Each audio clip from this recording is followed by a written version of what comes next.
Hello everyone, क्या हाल है मेरा लाल। आई होप अच्छे होंगे आप लोग। तो हम लोग लास्ट क्लास में प्रोबेबिलिटी डिस्ट्रीब्यूशन स्टार्ट किया था। आपने प्रोबेबिलिटी डिस्ट्रीब्यूशन के बारे में समझा होगा, प्रोबेबिलिटी डिस्ट्रीब्यूशन का क्या फॉर्मूला होता है एंड ऑल दैट। आज हम लोग प्रोबेबिलिटी डिस्ट्रीब्यूशंस का कुछ प्रॉब्लम करने वाले हैं। बेसिकली इंडस्ट्रियल बेस्ड क्वेश्चन करेंगे और कुछ प्रैक्टिकल बेस्ड भी क्वेश्चंस करेंगे। आज हम लोग सारा क्वेश्चंस इसका एंड करेंगे और हर टाइप का क्वेश्चन देखेंगे कि बेसिकली बाइनोमियल डिस्ट्रीब्यूशन में किस टाइप का क्वेश्चन आता है। ठीक है, तो वीडियो में लास्ट तक बने रहिए और देखिए।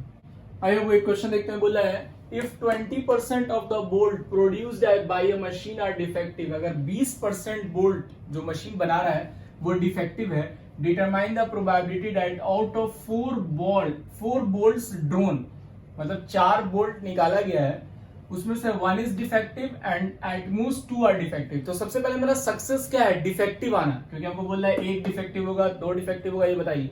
तो हमारा सक्सेस है डिफेक्टिव आना। तो हम सबसे पहले सॉल्यूशन में जाएंगे, लिखेंगे P यानी सक्सेस बराबर हैविंग डिफेक्टिव बोल्ट्स। क्या है? डिफेक्टिव बोल्ट्स आना मेरा सक्सेस है। तो P क्या हो जाएगा बाबू? टोटल डिफेक्टिव बोल्ट्स कितना है? 20%। 20% बोल्ट डिफेक्टिव है, तो मतलब 20/100। ठीक है, P का वैल्यू कितना हो गया? 20/100। 100 में से 20/100 यानी आ गया तुम्हारा कितना? 1/5। 1/5। तो प्रोबेबिलिटी यानी सक्सेस आ गया मेरा P का वैल्यू 1/5। P कैसे निकला समझ में आ रहा है? 100 टोटल नंबर ऑफ बल्ब को हम 100 मान लेंगे। आप चाहे तो यहाँ पे लिख सकते हैं let total number of bulb be 100। ठीक है, टोटल नंबर ऑफ बल्ब अगर हमने 100 मान लिया तो उसका 20% कितना हो जाएगा? 20 बल्ब। तो 20 बल्ब खराब है, 20/100 कितना हो गया? प्रोबेबिलिटी निकल गया कितना? 1/5। तो सक्सेस अगर 1/5 है तो फेल्यूर क्या होगा? 1 - 1/5 यानी कितना हो जाएगा? 4/5। ये आ गया। अब हमको n दिया हुआ है, n बराबर 4 है, यानी क्योंकि हम लोग 4 बल्ब निकाल रहे हैं। 4 बोल्ट्स आर ड्रोन, बल्ब नहीं sorry bolt, 4 bolts are drawn, तो हम 4 बोल्ट निकाल रहे हैं। तो n का वैल्यू कितना हो गया? 4 हो गया। ठीक है, n का वैल्यू मेरे पास 4 है। उसके बाद बोल रहा है क्या कि फर्स्ट हम लोग को फाइंड करना है 1 इज डिफेक्टिव। 1 इज डिफेक्टिव, एक डिफेक्टिव होगा, डेट मीन्स बाबू r की वैल्यू कितनी है? 1 है। तो फॉर्मूला क्या होता है? NCR, P का पावर R, Q का पावर N - R, यही फॉर्मूला होता है ना। NCR, N का वैल्यू 4, C का वैल्यू 1, P का वैल्यू कितना है? P कितना है? 1/5। 1/5 का वैल्यू 1 और 4/5 का वैल्यू 5 - 1, 4 - 1 सॉरी, N का वैल्यू 4 है, 4 - 1। तो बेसिकली यहां से आ गया 4C1 का वैल्यू 4 आएगा और ये आ गया 1/5 और ये हो जाएगा कितना? 4 का क्यूब बटा 5 का क्यूब। 4 का क्यूब कितना होता है बाबू? 64 बटा 5 का क्यूब 125। यहां से मल्टीप्लाई कर लीजिएगा, जो आ गया वो आंसर हो गया। तो बेसिकली 1 इज डिफेक्टिव हमने निकाल लिया। बहुत आसान होता है, P और Q निकाल लीजिए, फॉर्मूला में पुट कर दीजिए, R की जो भी वैल्यू दी है उस हिसाब से निकाल लीजिए। अगला देखते हैं। बोलता है दूसरा बोल रहा है at most 2, at the most 2 are defective. ज्यादा से ज्यादा क्या होना चाहिए? 2 डिफेक्टिव्स होने चाहिए। बाबू मेरा एट द मोस्ट 2 डिफेक्टिव का मतलब क्या हुआ? ज्यादा से ज्यादा 2 डिफेक्टिव होना चाहिए। तो ज्यादा से ज्यादा 2 डिफेक्टिव होना चाहिए। मैंने आपको पिछले दिन बताया था, ज्यादा से ज्यादा 2 मतलब कम से कम एक भी नहीं हो सकता है। यानी r बराबर 0 प्लस r बराबर 1 और प्लस r बराबर 2। या तो एक डिफेक्ट 0 डिफेक्टिव होगा, एक भी नहीं होगा, या तो एक डिफेक्टिव होगा या तो 2 डिफेक्टिव होगा, क्योंकि एट मोस्ट 2 बोल रहा है, ज्यादा से ज्यादा 2 होना चाहिए। तो या तो 0 होगा, या तो 1 होगा, या तो 2 होगा। अब तीनों को निकाल करके आपको जोड़ना पड़ेगा। P r बराबर 0 के लिए क्या लिखेंगे? 4C0, 1/5 का पावर 0, 4/5 का पावर 4। ठीक है, फिर R1 के लिए क्या लिखेंगे? R1 तो यहाँ पे हम निकाल चुके हैं। 4C1, 1/5 का पावर 1 और 4/5 का क्यूब। फिर R2 क्या लिखेंगे? तो R2 लिखेंगे 4C2, 1/5 का पावर 2 और 4/5 का पावर 2। सबको निकाल करके फाइनली जोड़ दीजिए, जो आ गया वो आपका आंसर हो गया। उतना आप कर लीजिएगा, कैलकुलेटर इस्तेमाल कीजिएगा और सॉल्व कर लीजिएगा। ठीक है, सॉल्व करके देख लीजिएगा क्या आ रहा है। मिलते हैं, देखते हैं अगला क्वेश्चन। ठीक है, अगर वो देखा जाए, बोर्ड पे ध्यान दिया जाए। एक और क्वेश्चन है, बोल रहा है the probability that a pen manufactured by a company are defective is 1/10। यानी पेन के डिफेक्टिव होने का प्रोबेबिलिटी दिया हुआ है 1/10। बोला if 12 such pens are manufactured, find the probability that exactly 2 will be defective। तो डिफेक्टिव ही बोल रहा है हमको निकालने के लिए, तो मेरा सक्सेस डिफेक्टिव हो गया, P डिफेक्टिव हो गया, यानी P की वैल्यू 1/10 है, तो Q की वैल्यू 1 - 1/10 हो जाएगी, तो कितना आ जाएगा यहाँ से 9/10। ये तो आ गया मेरे पास P और Q, P और Q निकल गया बाबू। अब हमको N 12 such pens are manufactured, तो मेरा N बराबर क्या हो गया 12 हो गया। नंबर ऑफ पेन्स कितना हो गया 12। फाइंड द प्रोबेबिलिटी दैट पहला एग्जैक्टली 2 विल बी डिफेक्टिव, सिर्फ 2 डिफेक्टिव होगा। 2 डिफेक्टिव का मतलब क्या हो गया R बराबर 2, ठीक है। तो R बराबर 2 का मतलब क्या हो गया NCR, P का पावर R, Q का पावर N माइनस R। तो ये क्या हो जाएगा N 12 C2, P की वैल्यू कितनी है 1/10 का पावर R, R की वैल्यू कितनी है 2, Q की वैल्यू कितनी है 9/10, और इस पे पावर कितना बाबू N minus R, N minus R मतलब 12 - 2 यानी 10, ठीक है। तो यहां से आप इसको सॉल्व कर लीजिए, कैलकुलेटर पे रखिएगा, आपकी वैल्यू आ जाएगी, जो भी आ जाएगा वो आंसर हो जाएगा, ठीक है। तो कैलकुलेटर पे रखना आपको आता है, रख करके इसको सॉल्व कर लीजिएगा, ठीक। अब आते हैं जिसको भी एनसीआर का वैल्यू निकालने नहीं आता है, कैलकुलेटर का लिंक दिया हुआ बाबू, जाकर के आप देख सकते हैं यूट्यूब पे कैसे सॉल्व करते हैं और कैसे निकालते हैं। आगे बढ़ते हैं।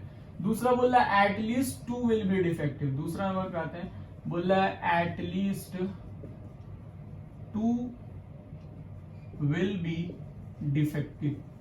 बाबू मेरा एटलीस्ट 2 विल बी डिफेक्टिव का मतलब कम से कम 2, तो कम से कम 2 का मतलब है ज्यादा से ज्यादा कितना होना चाहिए, तो कम से कम 2 का मतलब ये होता है x greater than equal to 2।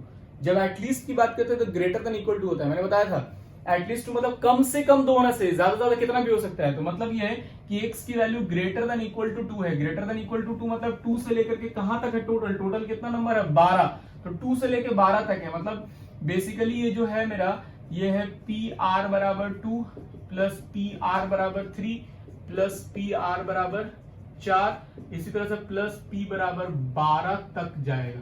कहां तक जाएगा 12 तक। तो हम लोगों के लिए इतना निकालना पॉसिबल नहीं है, 2 3 4 5 6 8 10 12 तक निकाले हम।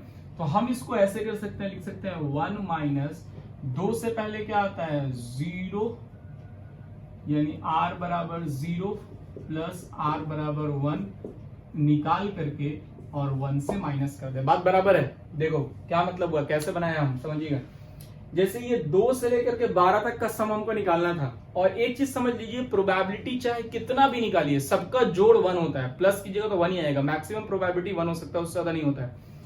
तो प्रोबेबिलिटी ऑफ 0 1 2 3 4 5 6 7 8 9 10 11 12 जहां तक दिया हुआ है 0 से लेकर के वहां तक की सबको प्रोबेबिलिटी को जोड़ेंगे तो 1 आएगा। सबकी प्रोबेबिलिटी क्या आएगी 1। अब हमको यहाँ 2 से लेकर के 12 तक निकालना है, और हम जानते हैं कि 0 से लेकर 12 तक का सम है 1। तो हमने क्या किया, यहां से यहां तक को निकालने के लिए 2 से पहले वाला जो भी एलिमेंट है, 2 से पहले कौन कौन होगा 0 होगा 1 होगा, 0 1 2 3 से स्टार्ट होता है, तो 2 से पहले कौन बच गया 0 और 1, तो 1 में से 0 और 1 माइनस कर देंगे, ज्यादा आसानी से बन जाएगा। यही क्वेश्चन ऐसे बन गया।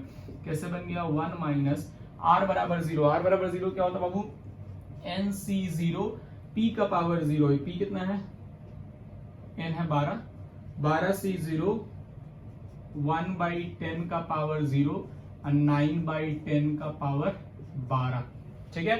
ये NC0 R बराबर 0 आ गया। फिर N बराबर 1 के लिए क्या हो जाएगा 12C1 1/10 का पावर 1 और 9/10 का पावर 12 माइनस 1 यानी 11, ठीक है।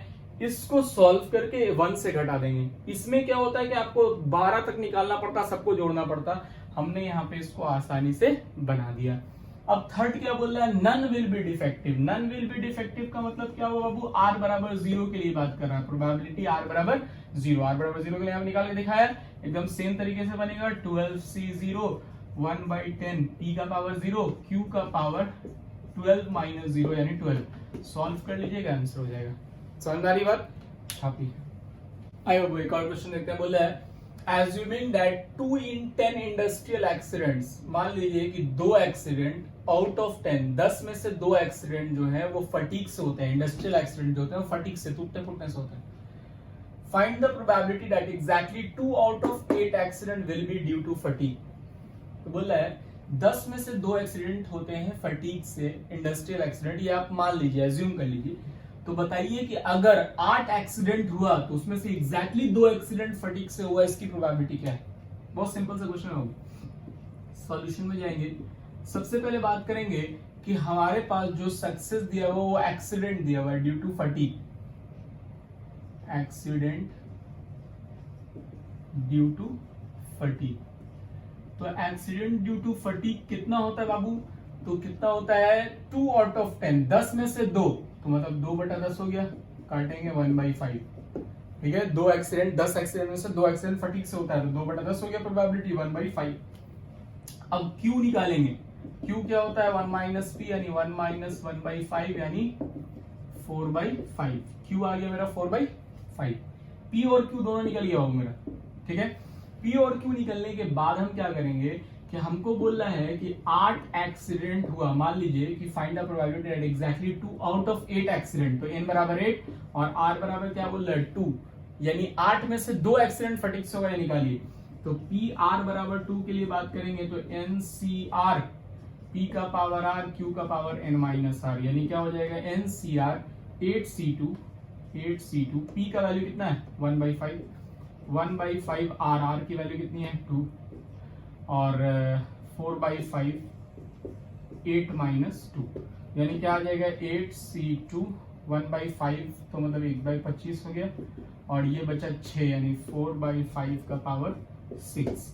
आप इसको सॉल्व कर लीजिएगा और सॉल्व कर लीजिएगा, जो आंसर आ गया वो मेरा आंसर हो जाएगा। तो इस तरह से बेसिकली क्वेश्चन बनाते हैं। क्वेश्चन बहुत आसान होता है बाबू, बस खाली आपको ये फॉर्मूला याद रखना है, NCR, P का पावर r, Q का पावर n माइनस r, और ये देखना है कि यहाँ पे n क्या है, r क्या है, P क्या है, Q तो निकल ही जाता है 1 माइनस करके।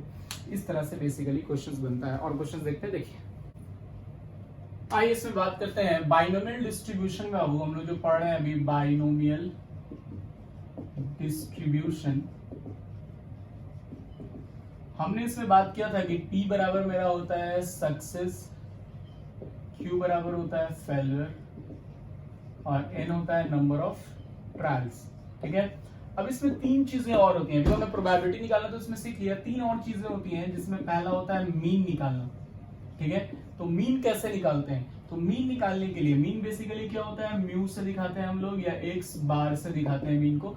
तो एक्स बार या म्यू जो है वो बेसिकली क्या होता है, इसमें फॉर्मूला होता है एनपी, म्यू या एक्स बार निकालने का यानी मीन निकालने का फॉर्मूला क्या होता है NP, number of trials into success, number of trials को सक्सेस से मल्टीप्लाई करेंगे, मेरा मीन निकल जाता है। इसके अलावा होता है वेरिएंस। ठीक है, वेरिएंस कैसे निकालते हैं बाबू? तो वेरिएंस निकालने के लिए, वेरिएंस को आपको पता है सिग्मा स्क्वायर से दिखाते हैं, तो वेरिएंस का जो फॉर्मूला होता है एनपीक्यू। वेरिएंस का फॉर्मूला क्या होता है NPQ, number of trials success into failure को मल्टीप्लाई करते हैं, वेरिएंस निकल जाता है। और तीसरा होता है standard deviation, SD, standard deviation sigma से दिखाते हैं, ये क्या होता है √NPQ। ठीक है, तो ये तीनों नोट कर लीजिए, इससे रिलेटेड कुछ क्वेश्चन देखते हैं, समझिएगा। आइए एक क्वेश्चन देखते हैं, बोल रहा है if the probability of a defective bulb is 1/10, defective bulb का प्रोबेबिलिटी है 1/10, P बराबर हो गया 1/10, तो Q ऑब्वियस सी बात है 1 - 1/10 हो जाएगा, नहीं 9/10। फाइंड द स्टैंडर्ड डेविएशन, हमको सिग्मा निकालना है for the defective bulb in total of 400 bulb, यानी n बराबर 400 दिया हुआ है। ठीक है, हमको स्टैंडर्ड डेविएशन यानी सिग्मा निकालना है, तो सिग्मा का फॉर्मूला क्या होता है वो NPQ। तो हमको तो इसमें सब कुछ दिया हुआ है, n कितना दिया हुआ है 400 दिया हुआ है, P कितना दिया हुआ है 1/10, Q कितना दिया हुआ है 9/10, कट कीजिए 9 चक 36, यानी इसका जो स्टैंडर्ड डेविएशन है वो 6 हो जाएगा। ठीक है, 6 आंसर हो गया। छापी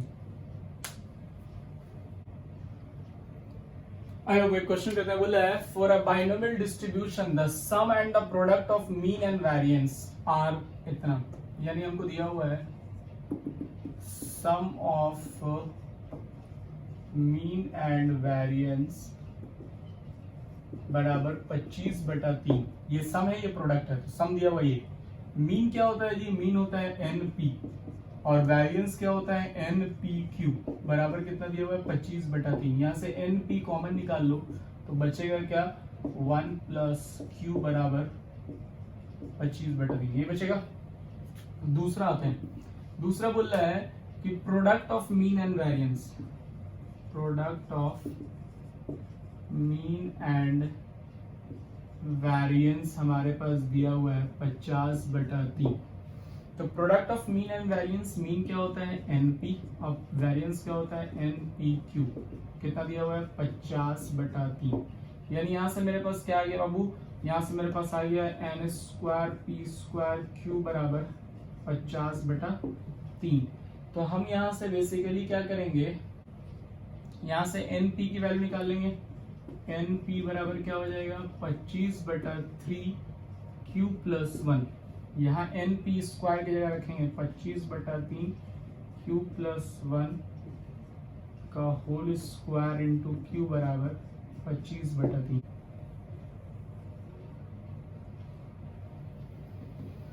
सॉल्व कीजिए।